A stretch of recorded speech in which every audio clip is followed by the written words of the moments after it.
साथियों, आज हम लोग देख रहे हैं कक्षा 7 एनसीईआरटी ज्योग्राफी का पार्ट 2, जो चैप्टर का नाम है हमारा पर्यावरण। तो हम लोग एक भाग कर चुके हैं और दूसरे भाग को हम लोग आज ख़त्म करेंगे। तो यहाँ रवि नाम का एक लड़का रहता है जो कि बहुत हैरत में पड़ जाता है कि विभिन्न स्थानों पर पाए जाने वाले जीव जंतु वनस्पति लोगों के रहन सहन के तरीके इतने भिन्न क्यों हैं। सोचता है कि मतलब सभी जीव जंतुओं के जो रहने के तरीके हैं और जो उनकी बनावट है, वो सब इतनी भिन्न क्यों है। ठीक है, थोड़ा सा आश्चर्यचकित होता है। क्या सभी का एक दूसरे के साथ संबंध है? बिल्कुल बहुत संबंध है। शिक्षक ने कहा, जी बिल्कुल संबंध तो है ही है। सभी पेड़ पौधे जीव जंतु एवं मानव अपने आसपास के पर्यावरण पर आश्रित होते हैं। ठीक है, सभी मनुष्य जो होते हैं अपने आसपास के पर्यावरण पर आश्रित होते हैं। आसपास पानी के लिए, खाने के लिए, हवा के लिए, धूप के लिए, ठीक है, एक दूसरे पे आश्रित होते हैं। जीवधारियों का आपसी एवं अपने आसपास के पर्यावरण के बीच का संबंध ही परितंत्र का निर्माण करता है। ठीक है, अब देखिए यहाँ पे परितंत्र का भी निर्माण कैसे होता है ये बता दिया गया है। ठीक है, आपसी जो संबंध होते हैं ना, ठीक है, जीवधारियों के जो अपने आसपास के पर्यावरण के जो बीच का आपसी संबंध है वही परितंत्र कहलाता है। ठीक है, अधिक वर्षा वाले वन, घास स्थल, रेगिस्तान, पर्वत, झील, नदी, महासागर, इन छोटे से ताल का भी एक परितंत्र हो सकता है। ठीक है ना।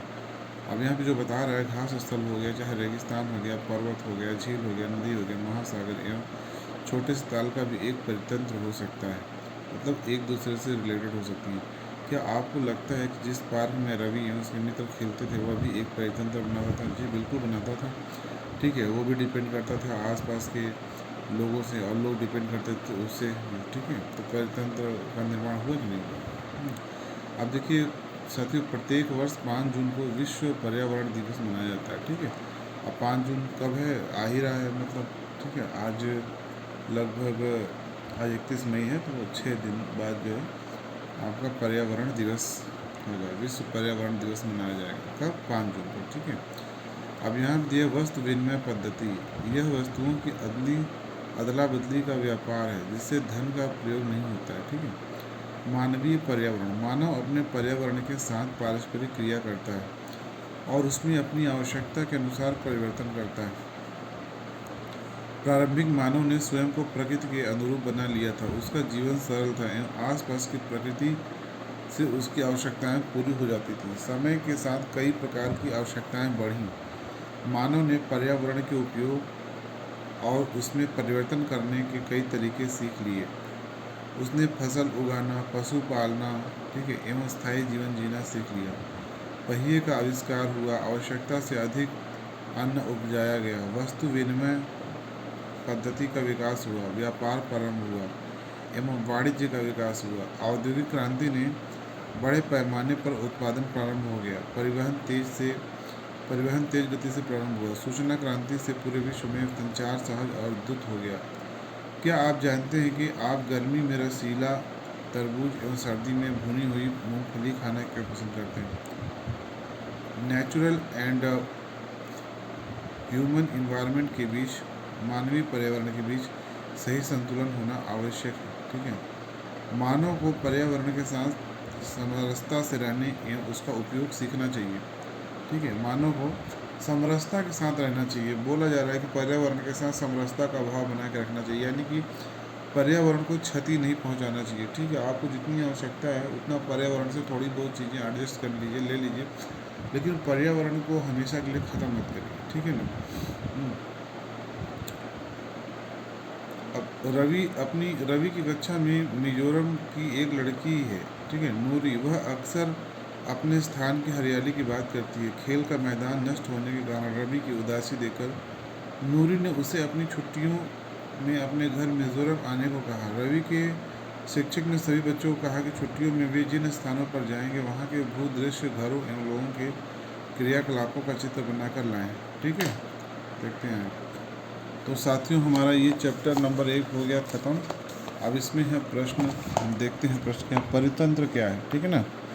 अब देखिए, मनुष्य एवं पर्यावरण के बीच जो संबंध होता है, मनुष्य और उसके आसपास की चीज़ों से जो संबंध होता है, आसपास के और वस्तुओं से जो संबंध होता है उसे परितंत्र कहते हैं, ठीक ना। प्राकृतिक पर्यावरण से आप क्या समझते हैं? प्राकृतिक पर्यावरण दोस्तों जो प्रकृति के द्वारा निर्मित किया गया पर्यावरण है, जो आवरण है उसे पर्यावरण कहते हैं, ठीक। प्राकृतिक पर्यावरण कहते हैं, जैसे कि नदी, झील, पहाड़, पर्वत आदि, ठीक है। पर्यावरण के प्रमुख घटक कौन कौन से हैं? तो पर्यावरण के प्रमुख घटक जैसे कि आपका जलमंडल हो गया, स्थल मंडल हो गया, वायुमंडल हो गया, ठीक है। ये क्या है? पर्यावरण के प्रमुख घटक है, ठीक है। मानव निर्मित पर्यावरण के 4 उदाहरण। मानव निर्मित जैसे अस्पताल हो गया, घर हो गया, भवन हो गया, विद्यालय हो गया, ये मानव निर्मित क्या है?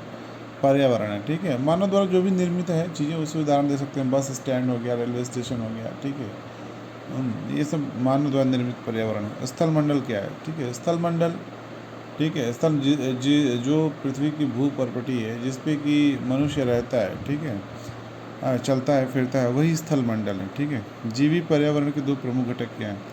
जीवी पर्यावरण के 2 प्रमुख घटक हैं वायुमंडल, स्थल मंडल, ठीक है। जलमंडल क्या है? वायुमंडल, जलमंडल, स्थल मंडल के मिलन को ही जयमंडल कहते हैं, ठीक है। इनमें से कौन सा प्राकृतिक परितंत्र नहीं है? ठीक है, प्राकृतिक, ये ताल नहीं है, क्योंकि ताल जो है मनुष्य बनाता है, मरुस्थल और वन तो प्रकृति द्वारा बनते हैं। इनमें से कौन सा मानवीय पर्यावरण का घटक नहीं है? ठीक है, मानवीय पर्यावरण का घटक नहीं है। कौन सा? धर्म, ये जो है मानवीय पर्यावरण का घटक नहीं है। मानवीय पर्यावरण के घटक कौन सा है? धर्म है और समुदाय है। इनमें से कौन सा मानव निर्मित पर्यावरण है? ठीक है, सड़क, ये सड़क क्या है? आदमी द्वारा बनाया गया है, जबकि समुद्र और पहाड़ प्रकृति द्वारा बनते हैं। इनमें से कौन सा पर्यावरण के लिए खतरा है? ठीक है, पादप वृद्धि, बिल्कुल नहीं। जनसंख्या वृद्धि, ये है, ये जो है बिना देखे, अगला बिना देखे बता सकता है जनसंख्या वृद्धि पर्यावरण के लिए खतरा है, ठीक है। निम्नलिखित स्तंभों को मिलाकर सही जोड़े बनाइए, ठीक है। अब यहाँ पे देखिए जलमंडल, ठीक है, इससे होगा वह संकीर्ण क्षेत्र जहाँ जल, स्थल एवं वायु पारस्परिक आपस में मिलते हैं, ठीक है, क्रिया करते हैं। वायुमंडल, पृथ्वी के घेरने वाली वायु की चादर को वायुमंडल कहते हैं। जलमंडल, जलीय क्षेत्र को जलमंडल बोलते हैं। पर्यावरण, ठीक है, अघ क्या? पर्यावरण किसे कहते हैं? हमारे आसपास का क्षेत्र को क्या बोलते हैं? पर्यावरण। कारण बताइए, मानव अपने पर्यावरण में परिवर्तन करता है, कारण वही है, अपनी आवश्यकताओं की पूर्ति करने के लिए पौधे एवं जीव जंतु एक दूसरे पर आश्रित रहें। कारण यही है कि पौधे ऑक्सीजन देते हैं, CO2 लेते हैं, और मनुष्य जो है पौधों का उपयोग दवाइयों के लिए करता है, छाया के लिए करता है, और वस्तुओं के निर्माण में करता है। इसलिए पौधे, जीव जंतु एक दूसरे पर आश्रित हैं। हाँ, ठीक है। और पौधों को क्या चाहिए? पानी चाहिए, ऑक्सीजन चाहिए, कार्बन डाइऑक्साइड चाहिए, ठीक है। तो साथियों, ये हो गया हमारा चैप्टर ख़त्म। अगला हमारा चैप्टर है हमारी पृथ्वी के अंदर, ठीक है। हमारी पृथ्वी के अंदर क्या क्या है, तो ये हम लोग देखेंगे नेक्स्ट चैप्टर में। आज के लिए इतना ही साथियों, धन्यवाद।